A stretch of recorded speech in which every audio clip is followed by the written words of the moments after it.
Bon, pour les 17 personnes qui vont voir cette vidéo, je vous préviens, j'ai vraiment galéré à l'écrire. Attachez vos ceintures parce qu'on embarque dans un voyage périlleux. Jingle.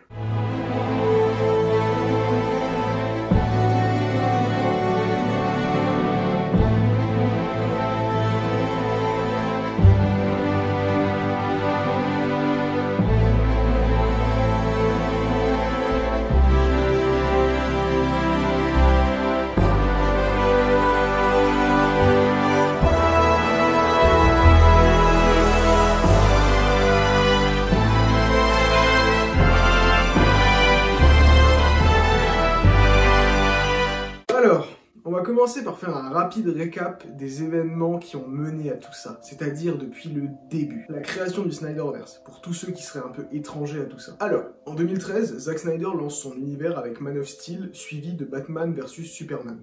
Ces films n'étant pas des succès phénoménaux au box-office et en termes de critiques, les studios décident de modifier les films Justice League et Suicide Squad qui arrivent juste après, afin de leur donner une sauce un peu plus Marvel. Chose importante à noter, Zack Snyder ayant subi un drame familial terrible, quitte, voire même plutôt est jeté de Justice League. C'est alors que la nouvelle direction, dont les noms les plus connus sont Walter Hamada, Toby Emmerich et Geoff Jones, décide de faire des films qui s'éloignent vraiment du Snyderverse. Enfin, Snyderverse, pour moi, j'entends Man of Steel, Batman vs Superman et plus tard Zack Snyder Justice League. Du coup, il décide de faire un film Shazam, qui sera un petit peu éloigné, toujours dans la continuité, mais quand même assez éloigné, et aussi par exemple d'autres films comme Wonder Woman 84 ou Birds of Prey. Ces films sont des gouffres en termes de critique et pas vraiment de gros succès financiers. C'est alors qu'un mouvement émerge, le mouvement #Release the Snyder Cut, pour que la version de Justice League de Zack Snyder voit le jour. Et évidemment, comme vous le savez, le film est sorti. Le film étant réellement un gros succès critique, et même je pense financier, bien que nous n'ayons aucun chiffre,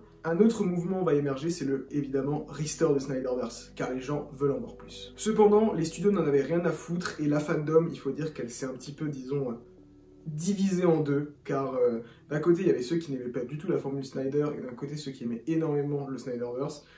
Et il y a eu des tensions, enfin la fandom était réellement divisée. Et c'est alors que du coup, le film Flash devait sortir, il y avait déjà bien longtemps, mais sortira seulement en juin 2023, et il était prévu par l'ancienne direction de remplacer Cavill et Affleck, donc Superman et Batman, par Supergirl et Batgirl, et donc de couper réellement tout lien avec le Snyderverse. C'est alors qu'un événement change à la donne, la fusion de Warner Bros avec Discovery. Un homme émergea de tout ça, David Zaslav, vu comme le grand messie par toute la communauté Restore the Snyderverse. Suite à son arrivée, de nombreuses rumeurs commencent à émerger, car déjà au cours d'une réunion d'actionnaires, il a dit vouloir remettre la Trinité en avant, c'est-à-dire Batman, Superman et Wonder Woman. Nous sommes donc maintenant au mois d'octobre. Octobre 2022. Black Adam est en approche. C'est une période mouvementée, car toute cette période a vu émerger des scoopers, entre grosses guillemets, et on entendait vraiment tout et n'importe quoi de droite à gauche, donc sûrement quelques informations vraies, véridiques, mais d'autres qui étaient complètement fausses, et il fallait faire vraiment attention, car ce fut vraiment dur de démêler le vrai du faux. D'ailleurs, au jour d'aujourd'hui, on peut même pas encore vraiment le faire à 100%.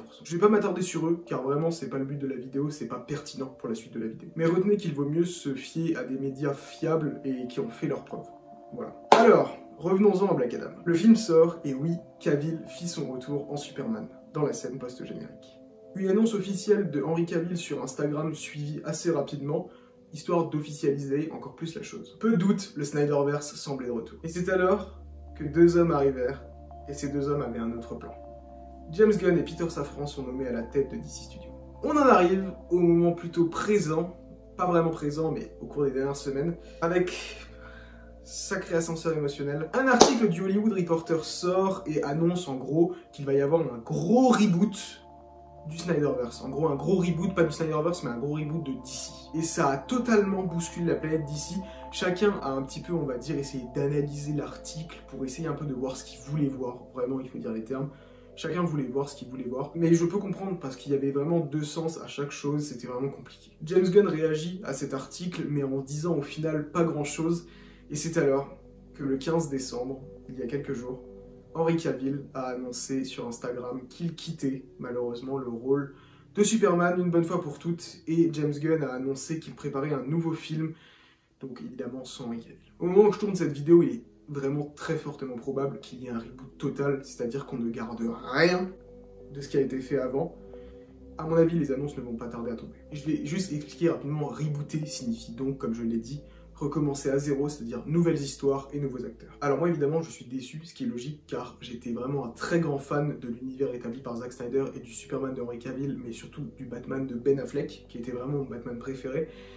Mais, c'est un peu plus compliqué que ça. Car oui, je suis triste pour Henry Cavill, car la manière dont ça a été fait, ça a été très mal géré je trouve, mais je comprends la décision de James Gunn. Car la fandom d'ici était réellement très divisée, qu'on le veuille ou non, elle était divisée, et l'univers de Snyder, aussi beau qu'il soit, c'est-à-dire le Snyderverse en général, était vraiment un gros bordel. Surtout avec Black Adam qui a vraiment rajouté des incohérences de partout, et avec Dwayne Johnson qui voulait vraiment avoir une place trop importante, il a cru qu'il avait une place qu'il n'avait pas, et évidemment il est plus en très bon terme avec les studios. Enfin, ça reste des rumeurs, mais je pense que oui. Faut voir les côtés positifs d'un reboot. Un reboot va au moins permettre de rassembler la fandom. Si c'est de la merde, c'est de la merde. Si c'est bien, c'est bien. Ça veut dire que tout le monde sera à peu près sur la même longueur d'onde.